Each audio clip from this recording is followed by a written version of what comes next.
Pintoras mulheres.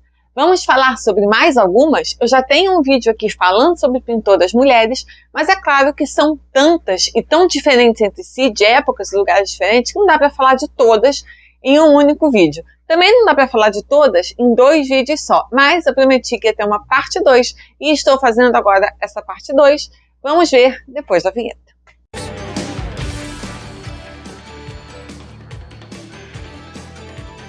Oi, sou a Amanda aqui novamente no Arte para Você e hoje vamos continuar falando de pintoras mulheres. Eu tenho um vídeo que vai aparecer aqui nos cards sobre pintoras mulheres que eu fiz já há um tempo e eu expliquei que aquele vídeo era só um primeiro, que depois eu faria um outro com outras mulheres que não tinham entrado naquele primeiro e que eu vou fazer ainda um outro separado sobre pintoras brasileiras. Esse aqui é o segundo sobre pintoras mulheres, não as brasileiras, porque essas vão entrar num vídeo separado que ainda vai sair só sobre elas.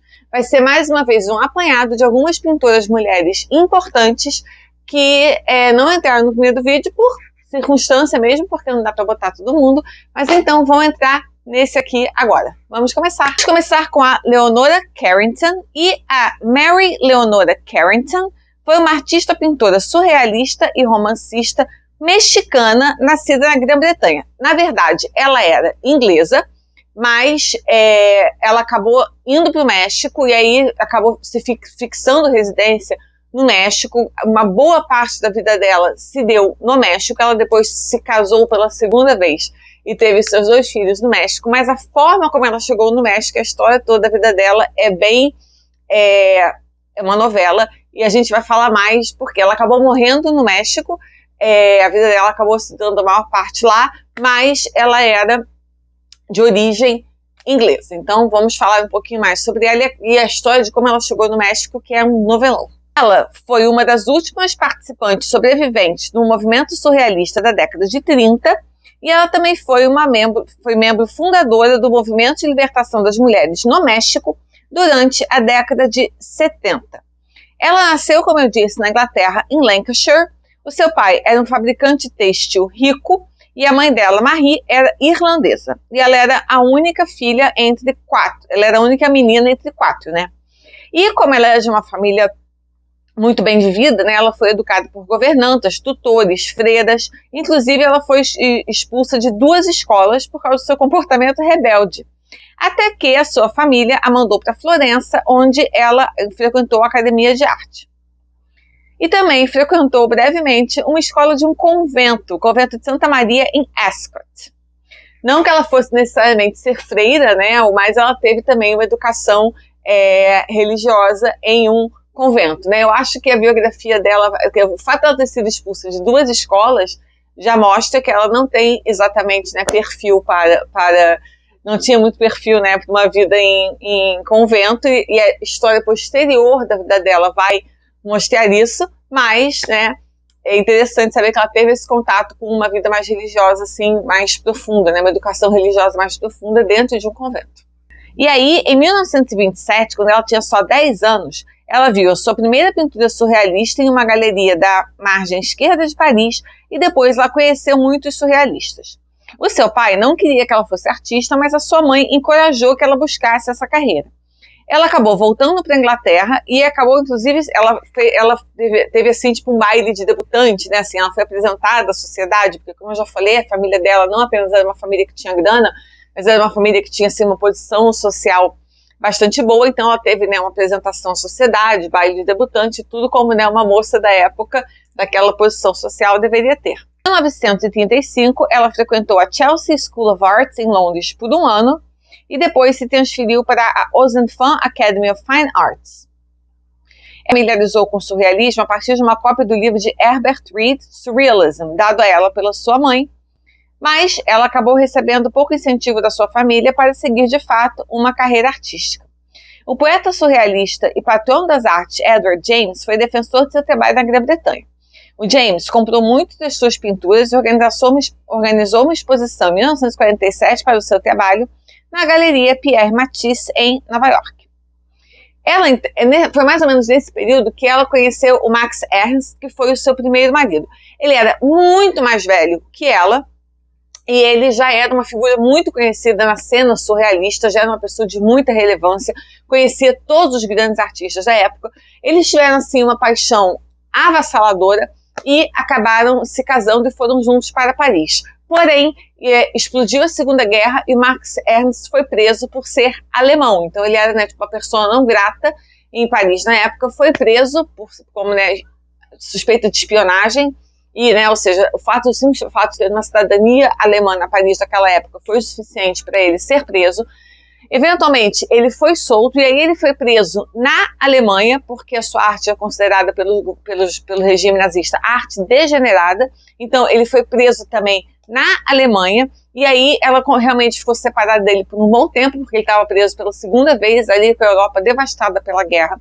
Com isso, ela começou a ter crises de ansiedade gravíssimas, ela teve realmente surtos psicóticos, ela entrou assim num estágio de perturbação mental muito, muito, muito profunda. Ela acabou com isso internada num sanatório, onde ela recebeu tratamento de eletrochoque, assim, aquele horror total. Ela passou por muitos abusos nesse sanatório, né? Inclusive a terapia de choque, assim, ela passou um período realmente assim tenebroso. A sua família acabou concordando em tirá-la de lá e eles iam mandá-la para uma outra instituição, um lugar assim um pouco mais calmo, assim, mas muito remoto, na África do Sul.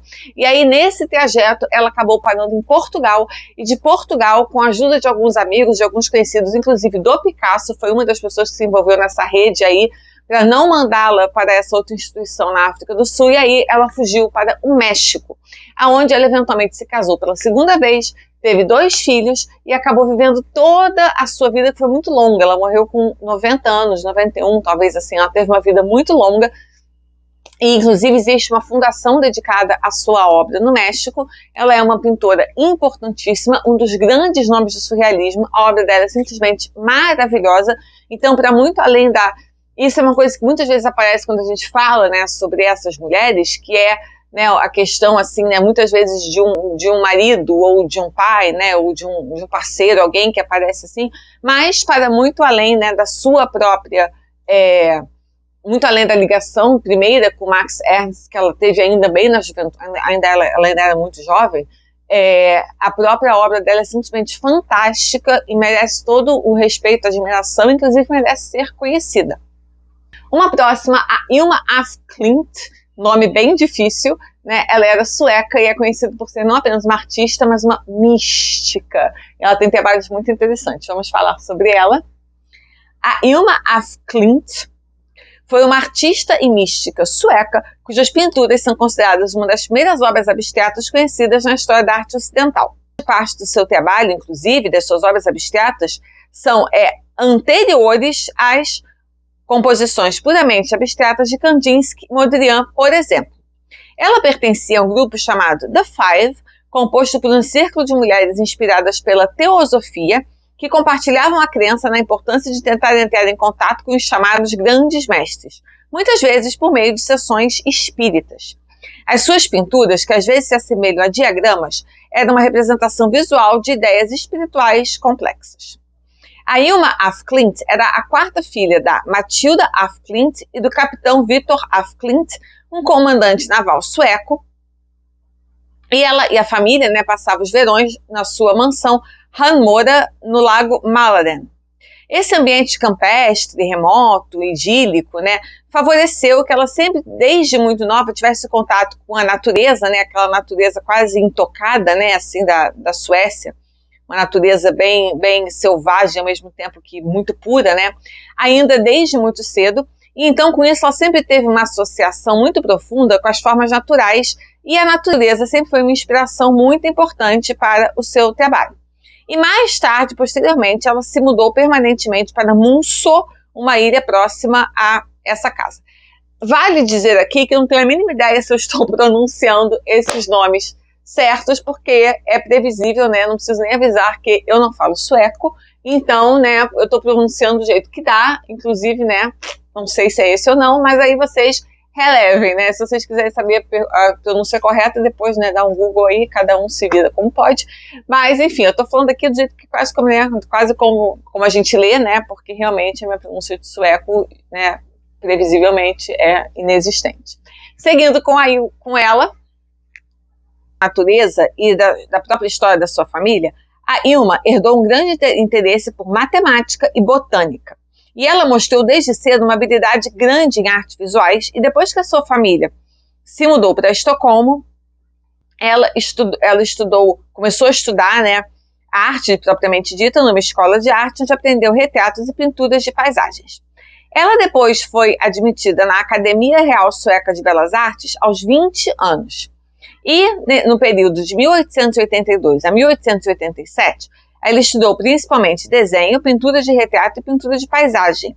E ela acabou se formando com honras e recebeu uma bolsa de estudo na forma de um estúdio no chamado Edifício Atelier, que era uma propriedade da Academia de Belas Artes da Suécia. E esse era o principal centro cultural da capital sueca naquela época.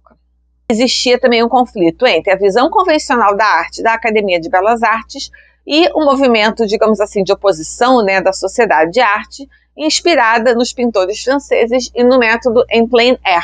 Então, aquele conflito que apareceu dos impressionistas, né, entre a arte acadêmica, a arte, né, digamos assim, nos moldes, né, das academias, e a arte que os impressionistas começaram a criar depois, né, com a pintura ao ar livre e tal, esse mesmo conflito estava acontecendo na Suécia naquela época. Ela, nesse momento, começou a ganhar reconhecimento pelas suas paisagens, os seus desenhos botânicos e os seus retratos. E ela fez uma coisa que foi bastante interessante, assim, ela acabou fazendo uma coisa que muitos artistas acabam por fazer, que ela separou um pouco o trabalho, digamos assim, de renda, né, o trabalho que dava dinheiro a ela, e o trabalho de vida, né, digamos assim. Então ela fazia pinturas muito convencionais para ganhar dinheiro, que eram que sustentavam ela, né, o que ela vendia, né, que era onde ela tinha sua renda estável, digamos assim, mas ela também tinha o seu trabalho que era muito mais experimental, o seu trabalho tudo mais místico, né, que era o seu chamado, digamos assim, trabalho de vida, que era o que ela dizia que tinha conexão, assim, com a sua vocação, com as causas que a mobilizavam, né, o seu trabalho que ela entendia como mais intelectualizado, como mais profundo, como mais, assim, né, em contato com a filosofia artística que ela acreditava mais. Uma próxima, Natália Goncharova, continuando pelo norte da Europa. Natália Goncharova foi uma artista de vanguarda russa que foi pintora, figurinista, escritora, ilustradora e cenógrafa. E o seu parceiro de toda a vida foi o também artista de vanguarda russo, Mikhail Larionov. Ela foi uma membro fundadora do Valete de Ouros, o primeiro grupo de exposições independente radical de Moscou, o mais radical ainda, Rabo de Burro, e com o Larionov ela inventou o chamado raionismo. Ela também foi membro do movimento artístico Der Blaue Reiter, com sede na Alemanha. Ela era nascida na Rússia, mas mudou-se para Paris em 1921 e lá viveu até a morte. E a sua pintura influenciou muito a vanguarda na Rússia. As suas exposições realizadas em Moscou e em São Petersburgo, ainda em 1913 e 1914, ou seja, lembremos, antes da Revolução Russa, olha quanto tempo isso. E a gente tem que lembrar que a Revolução Russa, né, a instauração da Revolução da República, né, da União Soviética, das Repúblicas Soviéticas, foi péssima para os artistas russos, né? Instalou-se uma censura bravíssima, né, um controle estatal total sobre a produção artística, um estado de vigília, né, de controle total. Então, isso aqui foi antes, e aí faz sentido a mudança, não apenas dela, né, mas de outros artistas russos da época para outras partes da Europa, porque a União Soviética, né, quase que ceifou, né, a produção artística livre, e existe, depois, né, a gente consegue perceber, e foi entendido que foi chamado de arte soviética, mas que era uma arte produzida sob um super enorme controle, né, do governo soviético, que era aquela coisa, né, gigantesca, enorme, super, né, opressora, né, digamos assim. Essas suas exposições, então, anteriores à Revolução Russa, foram as primeiras a promover um novo artista, né, digamos assim, por uma galeria independente, no caso ela, né. Quando se tratava, né, quando a gente fala do período pré-revolucionário na Rússia, onde a pintura decorativa e os ícones eram uma profissão segura, a sua abordagem moderna na forma de representar ícones era transgressora, ao mesmo tempo que problemática e não exatamente compreensível. Ela foi com isso, então, uma das principais figuras na vanguarda da Rússia e levou consigo essa influência para Paris. Da Rússia para a Ucrânia. Gente, falar da Rússia para a Ucrânia nesse momento, hein? Ficou até esquisito. Credo, enfim. Infelizmente. Da Rússia para a Ucrânia, mas mantendo-nos em Paris. É melhor sempre Paris, né, gente? Paris é sempre melhor. Vamos falar da Sonia Delaunay, uma das minhas artistas favoritas. Eu amo o trabalho dessa mulher, amo o trabalho dela com o marido. E, assim, ela é maravilhosa, super incrível, uma das criadoras do orfismo, ucraniana, que produziu em Paris. Vamos falar um pouquinho mais sobre ela. A Sonia Delaunay foi uma artista francesa nascida na Ucrânia, que passou a maior parte da sua vida profissional em Paris. Ela treinou formalmente, né, ela estudou e se formou na Rússia e na Alemanha antes de se mudar para a França e expandir sua prática para incluir tecidos, moda e cenografia. Ela cofundou um movimento artístico conhecido como orfismo, que é conhecido pelo uso de cores fortes e formas geométricas, junto com o seu marido Robert Delaunay e outros. Ela foi também a primeira artista feminina viva a ter uma exposição retrospectiva no Louvre em 1964 e em 1975 ela foi nomeada oficial da Legião de Honra Francesa. O seu trabalho em design moderno inclui os conceitos de abstração geométrica e a integração de móveis, tecidos, revestimentos de parede e roupas em sua prática artística. E uma coisa muito interessante também é que, mesmo ela indo para a França e trabalhando na França por toda a sua vida e tendo se tornado também cidadã francesa, o visual folclórico da Ucrânia, né, sempre teve muito presente na sua obra. Inclusive, se a gente pensar, né, que ela trabalhou muito com estamparia, com tecelagem, então assim, mesmo o artesanato russo, ucraniano, lá de trás, né, assim, o trabalho que ela via, né, na costura, nos bordados das ancestrais, né, lá daquelas áreas muito remotas da Rússia, da Ucrânia, da mãe, da avó, das bisavós, ou seja, toda aquela cultura material que passava de geração para geração, né, esse folclore material, né, essa coisa que as pessoas faziam com as mãos, tudo isso sempre teve uma enorme influência no seu trabalho. Então ela foi muito moderna, ela foi muito vanguardista, mas ela sempre manteve, assim, né, a sua herança ancestral, assim, de forma muito presente no seu trabalho. Eu acho o que ela faz com cor é simplesmente maravilhoso. Eu acho o trabalho dela, assim, muito, muito genial. Amo. E ela e o marido têm uma sala dedicada a eles, lá do Pompidou, em Paris. Então, quem estiver indo, quem for, tem uma sala dedicada ao trabalho deles, é simplesmente maravilhosa. Mais uma, acabou de morrer agora, outra maravilhosa, e outra também meio inglesa, meio outra coisa, que é a Paula Rego. Na verdade, ela era portuguesa, mas também teve uma carreira muito importante na Inglaterra. Eu acho até que ela virou dame. Pode ser que ela tenha virado dame? Acho que sim. Vou verificar. Mas essa mulher é maravilhosa, adoro o trabalho dela, e ela morreu agoríssima, assim, há pouquíssimo tempo, acho que com 90 anos, ou beirando já os 90. Vamos falar um pouquinho mais sobre Paula Rego. A Paula Rego foi uma artista luso-britânica conhecida particularmente por suas pinturas e gravuras baseadas em livros de histórias. O estilo dela evoluiu da abstração para o representacional e ela sempre preferiu os pastéis aos óleos durante grande parte de sua carreira. Seu trabalho muitas vezes reflete o feminismo, é muito colorido por temas folclóricos do seu país, Portugal, seu país de origem, né, Portugal. A Paula Rego estudou na Slade School of Fine Arts, que é uma escola, né, da University of College London, e foi membro expositor do London Group, junto com outro queridinho meu, David Hockney. Em 1889, ela se tornou a segunda artista residente na National Gallery de Londres, onde ela viveu e trabalhou. Ela nasceu em Lisboa, só que o seu pai era um engenheiro elétrico e ele era antifascista. Então, assim, ele era um engenheiro, tinha uma vida normal, mas ele era muito engajado na causa antifascista. Ele era realmente, assim, um militante, né, um homem que era membro de grupos organizados.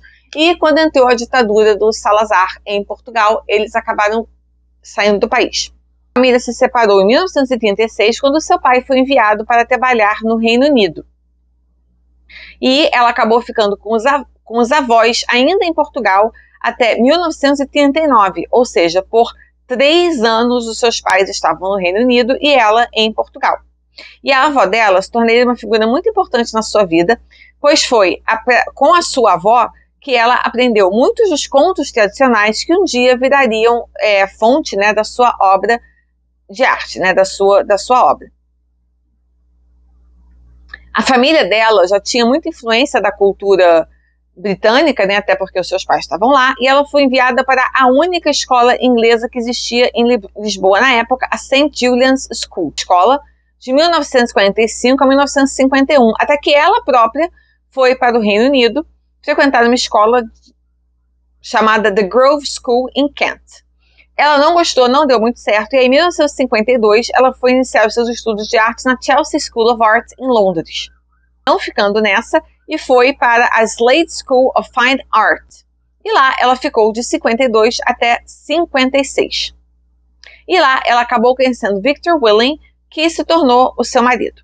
E a Paula Rego, então, passou a sua vida meio que se dividindo entre o Reino Unido e Portugal, mas ela trabalhou e expôs majoritariamente no Reino Unido. Mas como no caso da Sônia Delaunay, a mitologia portuguesa, o folclore português, a aparência dos portugueses, as roupas, né, os bordados, os azulejos, tudo isso também ficou muito presente no trabalho dela. Se você olhar as figuras que aparecem nas suas obras, elas têm uma aparência muito mais portuguesa do que britânica. São pessoas mais morenas, mais baixas, né, assim, mais fortes, assim, tem uma aparência muito mais assim mediterrânea, latina, muito mais do que uma aparência inglesa. As roupas que aparecem têm muito mais uma influência, né, das roupas típicas tradicionais portuguesas do que inglesas, apesar de que sim, aí dei uma pausa aqui para verificar, ela acabou adquirindo a cidadania inglesa, virou sim dame, os seus filhos são ingleses, e ela foi uma mulher que adquiriu muito sucesso ainda em vida, né? Ela teve exposições super reconhecidas, ela ganhou inúmeros prêmios, e a sua carreira tem sim sempre essa marca muito grande da questão feminina. Ela retrata muito pontos sensíveis, né, a trajetória feminina, questões que são caras às mulheres. Ela tem muito esse trabalho, né, de representação de histórias, não apenas, né, de contos de fadas, mas de histórias mitológicas ou de contos ancestrais que envolvem a questão do feminino, representação de contos de fadas, tipo, tem uma série da Branca de Neve, maravilhosa.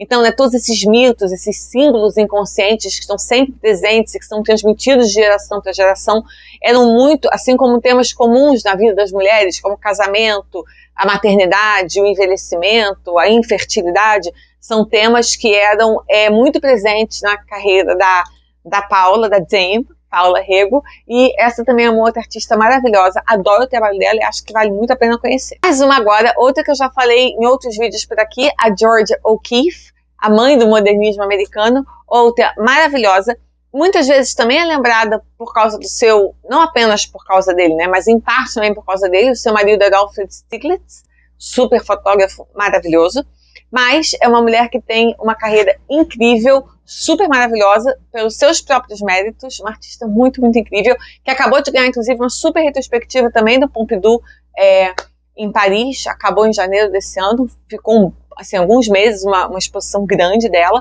uma retrospectiva grande, e vamos falar um pouquinho mais sobre ela também.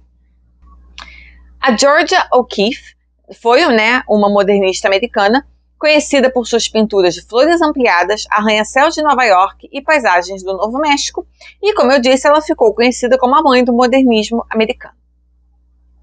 Ela estudou na School of Art Institute of Chicago e depois na Art Students League de Nova York. E ela trabalhou por muito tempo como ilustradora comercial e depois como professora de arte na Virgínia, no Texas e na Carolina do Sul. Depois ela foi fazer um estágio na Universidade da Virgínia, onde ela começou a fazer desenhos a carvão que eventualmente levaram a sua obra à abstração total. Ela nunca deixou completamente de ensinar, e ela continuou ensinando, né, e pesquisando no Teachers College na Columbia University, em Nova York, para onde ela se mudou em 1918, já com o Stieglitz. criou muitas formas de arte abstrata, inclusive close de flores, que muitos achavam que representavam vulvas, embora ela negasse sempre isso. A Georgia O'Keeffe e o Stiglitz viveram juntos em Nova York até 1929, quando ela começou a passar parte do ano no sudoeste dos Estados Unidos, que serviu de inspiração para suas pinturas de paisagens no Novo México e imagens de crânios de animais. Quando o Stiglitz morreu, ela morou definitivamente no Novo México até o final da sua vida. O seu trabalho era conhecido por ser muito feminino e era dito que a essência da feminilidade permeava o seu trabalho. E muitas pessoas enxergavam, né, o uso de cores e formas como metáforas para o corpo feminino. Ela fez... O'Keeffe como eu já disse, né, muito conhecida pela sua representação de flores, e ela fez cerca de 200 pinturas de flores, sendo que algumas em enorme escala, como se fossem vistas através de uma lente de aumento. Representações ampliadas de objetos criava essa sensação de admiração e intensidade emocional em quem estivesse vendo, né, essas suas obras, porque realmente elas são tão enormes, que elas quase que engolem, né, a pessoa que está vendo. Elas eram realmente muito, muito, muito grandes. Muito, não todas, né, mas muitas. Da década de 20, ela era também conhecida por seu trabalho retratando temas americanos, particularmente pelas pinturas de arranha-céus da cidade de Nova York, além das pinturas das flores em close. As americanas, né, o sudoeste, o Novo México, né, que ela mostra aquela paisagem mais árida, mais desértica, mais seca, né, assim, mais quente, e também pela silhueta moderna, urbana, né, mais art déco de Nova York. Essas foram mais algumas pintoras mulheres que eu achei legais trazerem aqui. Tinham mais algumas outras que eu tinha pré-selecionado, mas não caberiam, porque o vídeo ia ficar muito grande, mas ficam para um terceiro vídeo, né, a gente pode falar mais pra frente. Tinha colocado a Lee Krasner, a Elaine de Kooning e algumas outras, mas aí elas vão ficar então para um vídeo posterior, porque esse é um assunto, né, que não acaba, e que bom que a gente tem tantas mulheres interessantes e bacanas e tão incríveis para falar sobre, né? Então esse foi o segundo vídeo sobre pinturas mulheres. Já estou adiantando aqui que teremos um outro, além do vídeo sobre as brasileiras, que sairá também. Espero que vocês tenham gostado desse vídeo. Não esqueçam de dar o like, caso tenham gostado. Se não tiverem gostado também, assinem o canal se não forem ainda assinantes, se não tiverem se inscrito. E vejo vocês no próximo vídeo. Tchau!